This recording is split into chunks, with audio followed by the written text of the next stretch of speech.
What happened to Ippo's WBC featherweight conquest? Before we start, subscribe, hit that notification bell, like, share, leave a comment below if you think about this boxing video. With that being said, it's time to guard your grill. The reason why I say this as a title,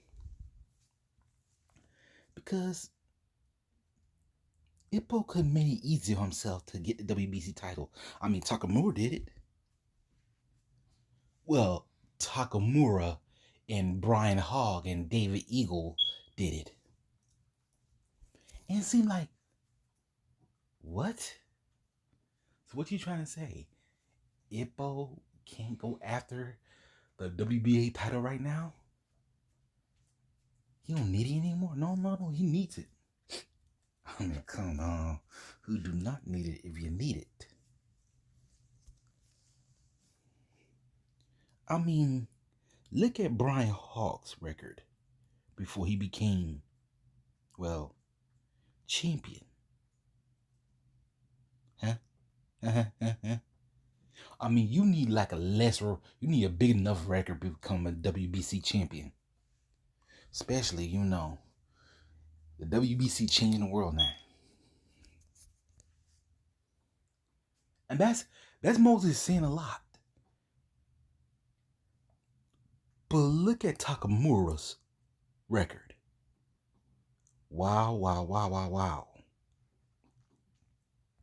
Guess I'm gonna get this man a Legends Award right now. We're gonna call it the Beast Award. Why? He's holding that thing around his waist and it looks beautiful. You act like I could be lying when it comes to a video about boxing, but no. Then let's take a carefully look at Ippo's record.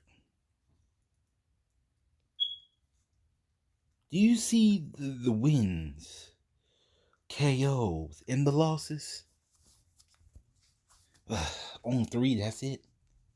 Man, don't be like Little Mac now. Come back with it. George Morikawa.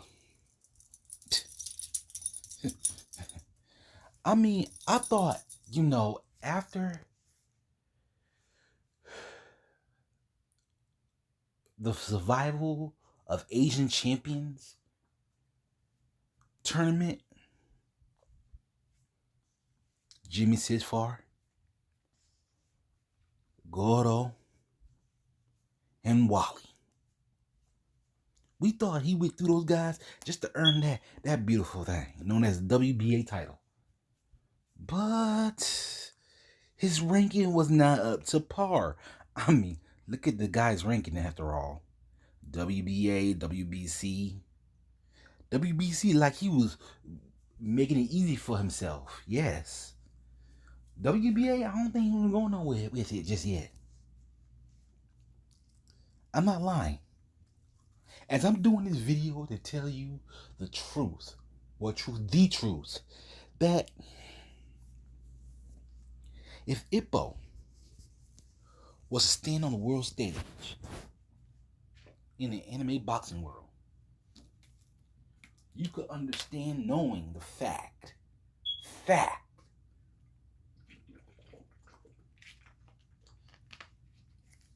Ippo would have been the strongest boxer today. Now you're like, wait a minute, hold on, what you mean? Instead of Ricardo Martinez or whoever this other silhouette, he could have held those belts as he stood there, arms down, chest puffing out, looking to the side saying, I am a champion. And that's what the whole thing has been now. We wonder if Ippo was to go up against Ricardo Martinez for the WBA featherweight title. Right then and there, a good fight. A great fight. A fight that leveled it up. Level it up right then and there. I mean, level. new level, new heights, new reaches. I know why I said new challenger for the second season. That's what he was, a new challenger. Cause what was it? Second season, he challenged him to a sparring match. He was his sparring partner for the WBA featherweight title match against Dante Edgy, which, well, I never knew a man could hit a guy so hard that he cut his nose with one good punch. Because one, with that sparring match, we thought it was going to happen. We thought the match was going to happen and we will see the gods been blessing, the boxing gods been blessing this boy with the gift, the challenge. Ricardo Martinez for that WBA featherweight title. Because once that match been done, we will know at that time this boy will be standing there saying, does it look good on me? The WBA featherweight title. That means Ippo will not be doing no more fishing business. That boy will be living in the mansion like he was a king. Not you. Sorry, talking about my dog. That's mostly saying a lot, don't you think? Cause one, Ricardo Martinez versus Wally. There's something really wrong with that picture. How in the world did Wally, a guy who lost to Ippo Macanochi, the wind god himself, got a title shot? It's just the same. Really is. I mean, first of all, the boy too wild child. He trying to do a powerful uppercut from an angle in which he missed and made this man, who they call Corsicolo, and that was his nickname. It doesn't seem right. No, it doesn't. No, it doesn't. No. But in the end, he hit him with one good punch straight down, and one, that boy got some more sense than anybody. Because in my last video, I had put a picture where Wally is holding all the belts, and he said, I'm that strong. Forgive me. Forgive me. It seemed like Mr. Morikawa decided to change his mind and let this man stay WBA featherweight champion. Oh God, oh God. And I keep on putting this up there. You have Ricardo Martinez completely control of the WBA title with no real contenders at all. Now, if he have no contenders at all, that means this man gonna have that belt around his waist until someone knock him out so hard he thought he was with Jesus.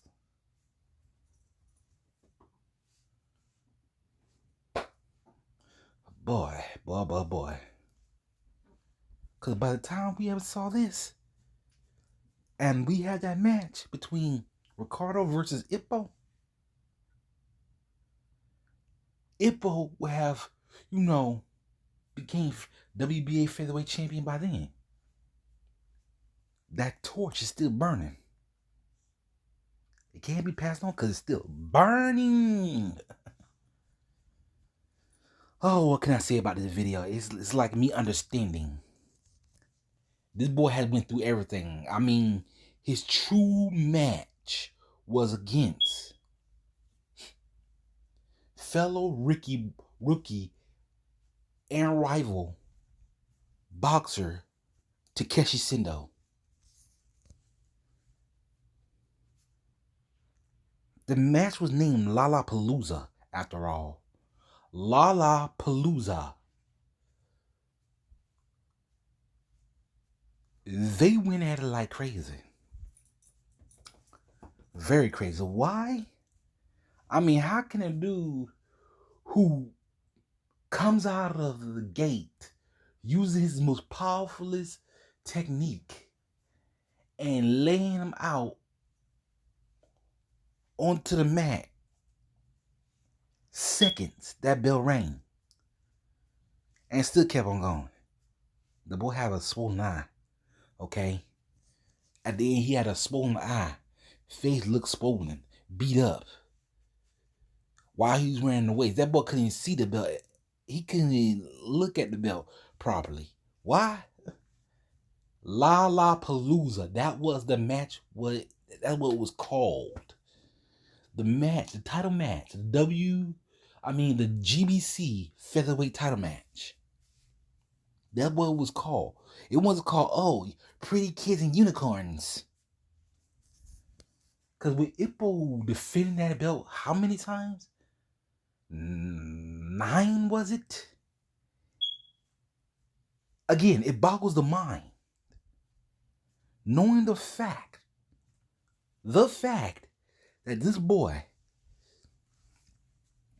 could have gained his belt back after relinquishing it to challenge the world.